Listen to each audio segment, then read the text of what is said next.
65세 이후에도 내 돈은 안전할까요?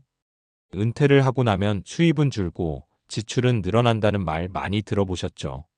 특히 의료비, 생활비, 자녀 지원 문제까지 겹치면 불안해지는 게 당연합니다. 그런데 사실 몇 가지 돈 관리 원칙만 지켜도 노후의 불안이 훨씬 줄어든다는 거 아시나요? 오늘 영상에서는 65세 이후 반드시 지켜야 할 돈 관리 절대 법칙 10가지를 알려드립니다. 끝까지 보신다면 내가 어떤 부분을 놓치고 있었는지, 그리고 지금 당장 무엇부터 바꿔야 할지 분명히 알게 되실 겁니다. 1. 지출 다이어트는 필수. 65세 이후 가장 먼저 해야 할 돈 관리는 바로 지출 다이어트입니다. 많은 분들이 은퇴 후에도 이전과 똑같이 소비 습관을 유지하시는데 수입 구조가 달라진 만큼 지출도 반드시 조정이 필요합니다. 예를 들어 매달 자동으로 빠져나가는 OTT 구독료, 보험 중복 가입, 통신비를 보신 적 있으신가요? 작은 금액 같지만 모이면 한 달에 10만 원, 1년에 120만 원 이상이 됩니다. 노후 생활비에 큰 차이를 만드는 돈이죠. 이때 중요한 건 무조건 줄이는 절약이 아니라 지출 구조 조정입니다. 꼭 필요한 고정비와 여가 취미 지출은 낭기돼 겹치거나 불필요한 비용은 과감히 잘라내야 합니다. 실제로 한 70대 부부는 매달 40만 원씩 나가던 각종 구독 서비스와 불필요한 보험을 정리한 뒤 그 돈을 의료비 예비자금으로 돌렸습니다. 그 결과 생활이 훨씬 여유로워졌다고 말씀하시더군요. 즉, 노후 돈 관리의 첫걸음은 얼마를 버느냐보다 어디에 쓰느냐입니다. 지출 다이어트, 이거야말로 65세 이후 재정의 건강검진이라고 할 수 있습니다. 2. 현금 흐름 확보. 지출을 줄이는 것만큼 중요한 건 바로 꾸준한 현금 흐름을 만드는 것입니다.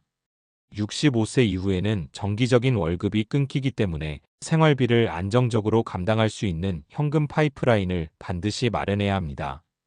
대표적인 게 연금이죠. 국민연금, 개인연금, 퇴직연금은 기본적인 생활비의 뼈대가 됩니다. 여기에 더해 소액이라도 이자, 배당, 월세 같은 현금성 자산을 확보해두면 훨씬 든든합니다. 예를 들어 70대 어씨는 소형 오피스텔 한 채에서 나오는 월세 60만 원 덕분에 연금 외에도 여유 있는 생활을 유지하고 있습니다. 이렇게 내 통장에 매달 들어오는 돈이 있다는 건 심리적으로도 큰 안정감을 줍니다. 여기서 중요한 건 금액의 크기가 아니라 지속성입니다. 한 달에 30만 원이라도 꾸준히 들어오는 구조가 있다면 예상치 못한 의료비나 생활비 변동에도 흔들리지 않습니다. 정리하자면 노후 재정 관리에서 현금 흐름은 산소와 같다고 할 수 있습니다. 숨을 쉬듯 꾸준히 들어와야 삶이 흔들리지 않습니다. 3. 빚은 은퇴 전 반드시 정리. 65세 이후 돈 관리에서 가장 위험한 적은 바로 빚입니다. 젊을 때는 소득으로 갚아나갈 수 있지만 은퇴 후에는 상황이 다릅니다. 정기적인 월급이 끊기면 이자, 부담이 그대로 생활비를 갉아먹게 됩니다. 특히 카드론, 마이너스 통장, 고금리 대출 같은 빚은 노후 자산을 잠식하는 보이지 않는 지출입니다. 한 달에 50만 원씩 이자를 내면 1년이면 600만 원이 사라집니다. 이 돈이면 손주 교육비, 의료비, 여행 경비로 쓸 수 있죠. 그래서 은퇴 전에는 반드시 빚을 정리하는 계획을 세워야 합니다. 1. 갚아야 할 빚과 2. 미리 조정할 수 있는 빚을 구분하는 게 핵심입니다. 예를 들어 한 60대 부부는 은퇴 직전 남아있던 주택담보대출을 다운사이징으로 해결했습니다. 큰 집을 팔고 작은 집으로 옮긴 뒤 남은 차익으로 대출을 청산한 것이죠. 그 결과 매달 원리금 상환 부담이 사라지고 연금과 현금 흐름만으로도 안정된 생활을 이어갈 수 있었습니다. 정리하자면 빚은 노후의 시한폭탄입니다. 수입이 줄어드는 시기에는 더 이상 미룰 수 없고 가장 먼저 해결해야 할 과제입니다. 4. 의료비 대비 자금은 따로. 65세 이후 가장 큰 지출 항목 중 하나가 바로 의료비입니다. 나이가 들수록 병원에 갈 일이 많아지고 예상치 못한 수술이나 치료비가 한꺼번에 몰리기도 하죠. 실제로 통계청 조사에 따르면 65세 이상 가구의 연평균 의료비 지출은 60대 이전보다 2배 이상 높습니다. 즉 의료비는 언제든 생길 수 있는 고정 위험이라고 할 수 있습니다. 그래서 반드시 의료비 전용 자금을 따로 떼어두셔야 합니다. 기본적으로 국민건강보험과 실손보험은 유지하시되 현금 예비자금으로 최소 2천만 원에서 3천만 원 정도는 별도로 준비해 두는 것이 안전합니다. 예를 들어 한 70대 어르신은 무릎 수술에 500만 원이 들었는데 보험에서 일부만 보장되어 결국 본인 부담이 300만 원 이상이었습니다. 이때 미리 마련해둔 의료비 통장 덕분에 생활비를 건드리지 않고 해결할 수 있었죠. 의료비 대비 자금은 단순한 돈 문제가 아닙니다. 예상치 못한 상황이 닥쳤을 때 내 삶의 질을 지켜주는 안전망이 됩니다. 정리하자면 노후 재정 설계에서 의료비 대비는 선택이 아니라 필수 보험 같은 존재입니다. 5. 자녀 지원은 선을 지켜라. 많은 부모님들이 65세 이후에도 여전히 자녀를 돕고 싶어 하십니다. 결혼자금, 주택자금, 손주 교육비까지. 마음은 이해되지만 여기에는 반드시 선이 필요합니다. 왜냐하면 내 노후가 먼저이기 때문입니다. 내가 생활이 불안정한데 자녀를 도와주다 보면 결국 나중에는 자녀에게 짐이 되는 상황이 찾아올 수 있습니다. 실제로 한 60대 부부는 아들 집 전세자금으로 1억 원을 보태줬다가 정작 본인들의 생활비가 부족해져 노후가 힘들어졌습니다. 결국 다시 자녀에게 의지할 수밖에 없었죠. 자녀에게는 분명히 말해야 합니다. 우리도 노후 준비가 필요하다. 도와주고 싶지만 무리하지는 않겠다.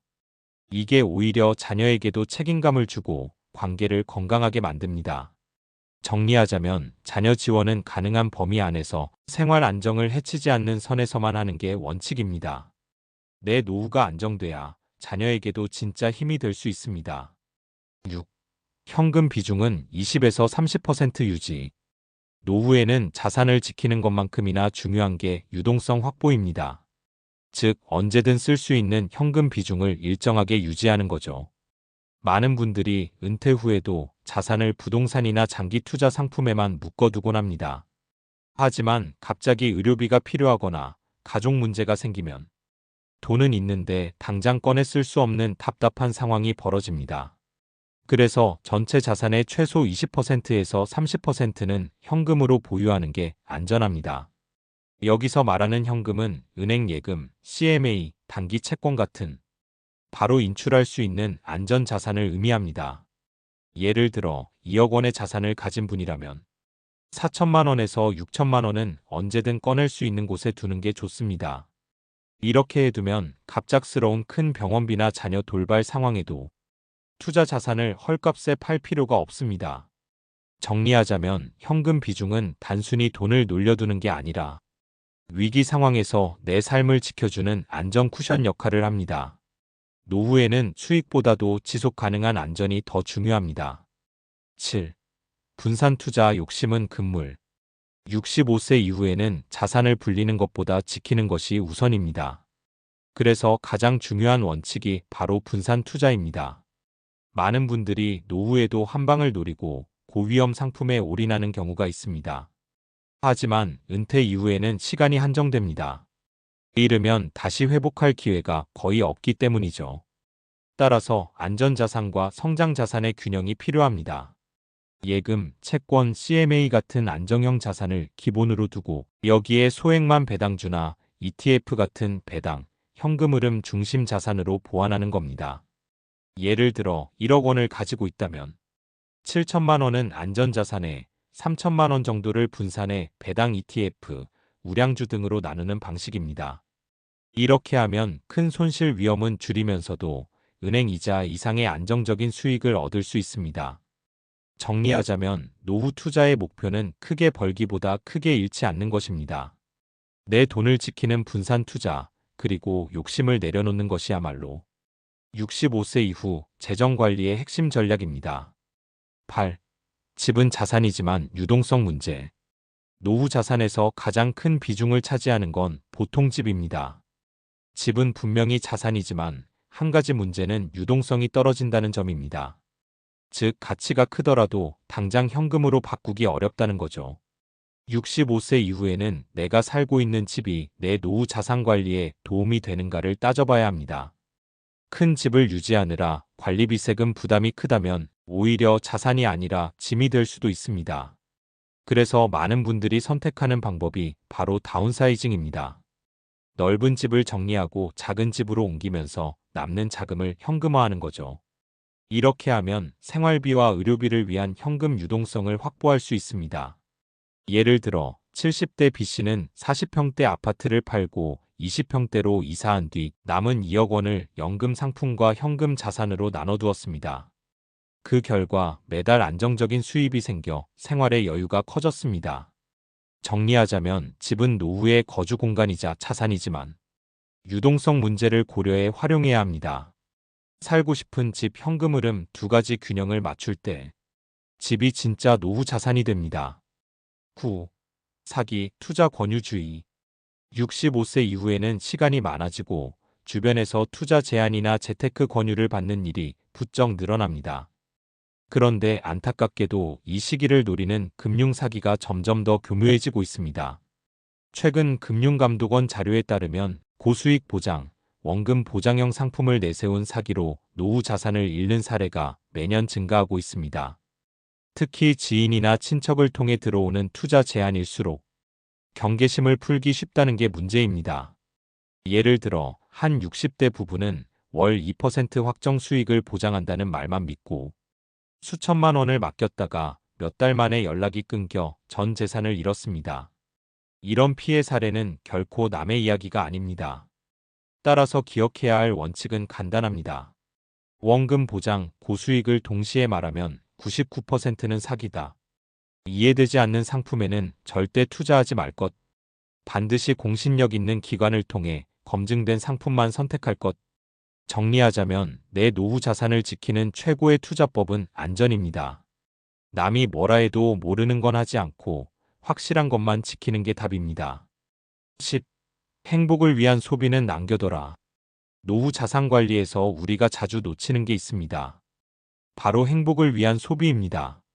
많은 분들이 돈은 무조건 아껴야 한다는 생각에 여행, 취미, 소소한 즐거움까지 다 줄이곤 합니다. 하지만 돈은 단순히 지키는 것이 아니라 삶을 풍요롭게 쓰기 위해 존재하는 것입니다. 65세 이후에는 오히려 이런 의미 있는 소비가 정신 건강과 삶의 만족도를 크게 높여줍니다. 예를 들어 한 70대 부부는 매달 10만 원씩 취미 통장을 만들어 그 돈으로 여행이나 문화생활을 즐깁니다. 생활비에는 영향을 주지 않으면서도 돈 쓰는 기쁨을 놓치지 않는 거죠. 중요한 건 균형입니다. 생활을 불안하게 만들 정도의 과소비는 위험하지만 내가 행복해지는 소비를 적절히 남겨두는 건 오히려 노후 재정을 건강하게 유지하는 힘이 됩니다. 정리하자면 돈은 아끼는 것만이 아니라 잘 쓰는 것도 관리의 일부입니다. 65세 이후에는 안전한 소비와 함께 행복한 소비를 병행해야 진짜 멋진 노후가 완성됩니다. 오늘은 65세 이후 돈 관리 절대 법칙 10가지를 함께 살펴봤습니다. 다시 한번 핵심만 짚어드리겠습니다.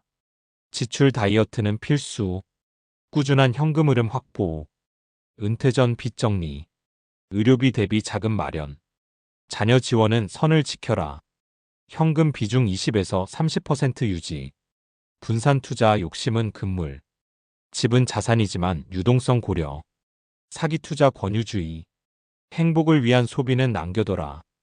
결국 돈 관리의 목적은 돈을 많이 모으는 게 아닙니다. 내 삶을 안전하게 지키고 여유와 행복을 누리는 것입니다. 여러분은 이 10가지 중 몇 가지를 지키고 계신가요? 혹시 지금 놓치고 있는 부분이 있다면 오늘부터 하나씩 바로잡아 보시길 권해드립니다. 이 채널에서는 앞으로도 노후 재정 관리, 은퇴 준비, 그리고 행복한 인생 후반전을 위한 다양한 지혜를 나눠드리겠습니다. 오늘 영상이 도움이 되셨다면 좋아요와 구독, 알림 설정 부탁드립니다. 또 댓글로 여러분의 생각과 경험도 함께 나눠주세요. 오늘도 건강하고 지혜로운 하루 되시길 바랍니다. 감사합니다.